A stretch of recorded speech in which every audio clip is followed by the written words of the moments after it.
굉장히 좀 이기적이고 그리고 고집이 세요. 고집불통, 온고집이라고 그러죠. 그런 특징이 있고 부부관계가 원만하지 못해요. 그래서 이혼을 많이 하는 일주가 대부분입니다. 미남 미녀가 많아요. 인물이 좀 출중하다 이겁니다. 생각이 바로 행동으로 나오는 그런 사람인 만큼 어떻게 보면 순수하고 단순하고 담백한 사람들이에요. 그러니까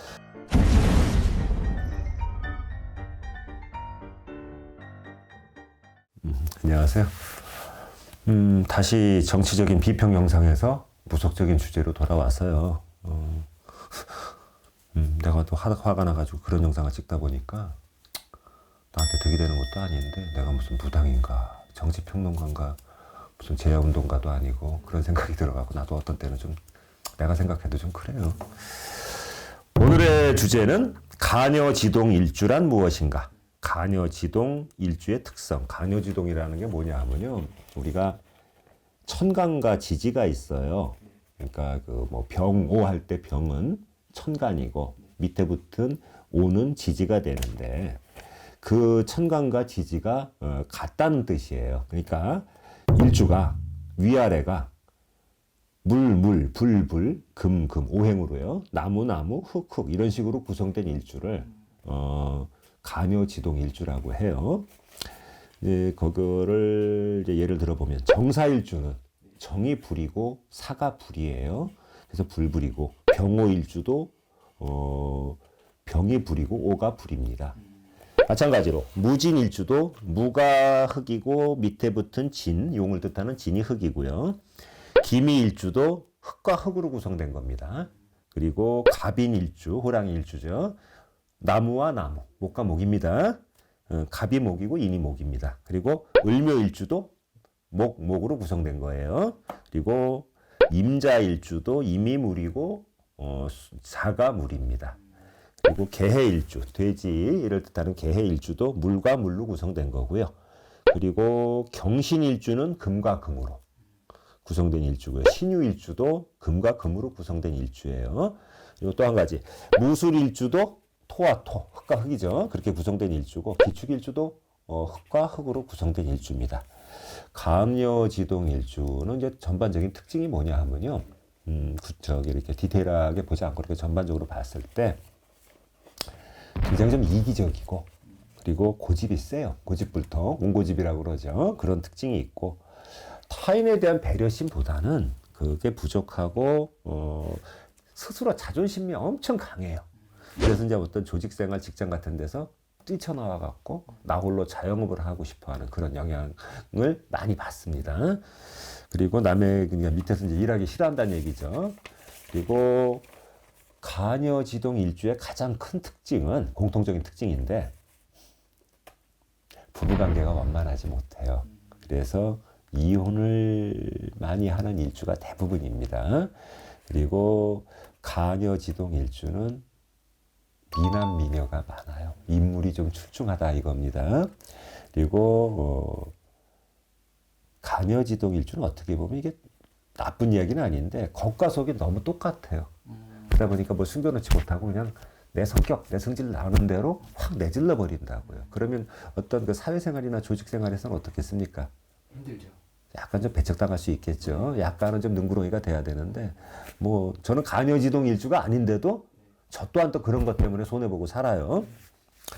생각이 바로 행동으로 나오는 그런 사람인 만큼 어떻게 보면 순수하고 단순하고 담백한 사람들이에요.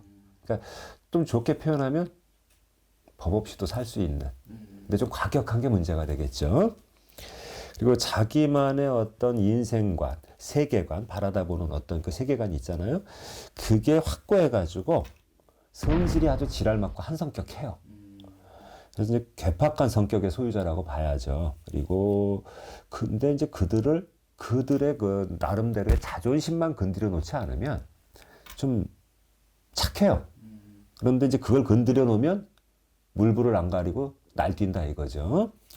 그런 이제 순수한 사람이기도 해요. 근데 가장 단점이 사람은 칭찬을 좀 할 줄 알아야 되는데 상대방에 대한 그 좋은 평가, 칭찬에는 인색하다 이겁니다. 그리고 툭툭 입 바른 소리 해요. 입 바른 소리 하면 어떻게 돼요? 좀 배척당하죠? 아부자라고 살랑살랑 하는 사람들이 환영받잖아요. 근데 길게 볼 때는 또 어떻게 보면 일바른 소리 하는 그런 사람들이 좋은 겁니다. 그리고 가녀지동 일주를 타고난 여성들은 그냥 멋대가리가 없어요. 쉽게 얘기하면. 그러니까 여자가 좀 살랑살랑 애교도 부리고 자기야 여보 여보 해야 되는데 그게 안 돼요. 낯이 간지러워서. 그러니까 빈말이라도 다정하고 상큼하고 달콤한 얘기를 못하는 거예요. 그러니까 한마디로 애교라고는 멸치 똥만큼도 없다고 봐야죠. 그게 뭐 장점일 수도 있고 단점일 수도 있는데 좀 그래요. 그러면 가녀지동 일주의 그 뜻이 있어요. 정사일주, 불가불인데 겁재일주입니다. 이런 일주들은 좀 자영업에는 안 맞아요. 그리고 병호일주도 불가불인데 겁재일주예요. 자영업은 좀 안 하시는 게 낫습니다. 뭐 사주의 구성이 특별하게 나머지가 좋으면 할 수는 있는데 대체로 그렇다는 겁니다.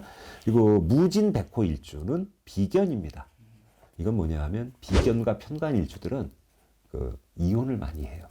그러니까 이혼을 많이 하는 비견일주고 김일주는 남녀 공통적으로 미남 미녀가 많아요. 근데 비견일주라 이혼을 또 많이 하고 그리고 갑인일주는 목과 목의 일주인데 이것도 비견일주라 이혼을 많이 해요. 또 결혼 안 하고 홀로 사는 사람도 많고요. 을묘일주도 비견일주로 이혼을 많이 합니다.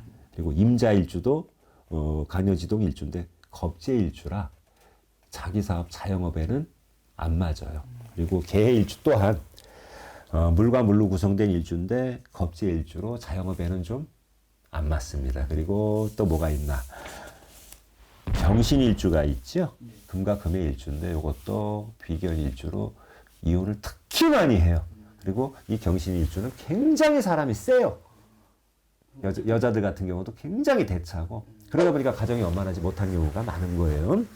그리고 신유일주도 금과 금으로 구성된 가녀지동 일주인데 이혼을 많이 하는 일주고요. 그리고 무술일주, 기축일주도 비견일주인데 이것도 많이 이혼을 합니다. 그래서 아까 전체적으로 봤을 때 가녀지동 일주는 부부궁이 썩 좋지 못하다 하고 감히 제가 그렇게 얘기를 해드린 겁니다. 두서없이 말씀드렸는데 이건 여기까지 하겠습니다.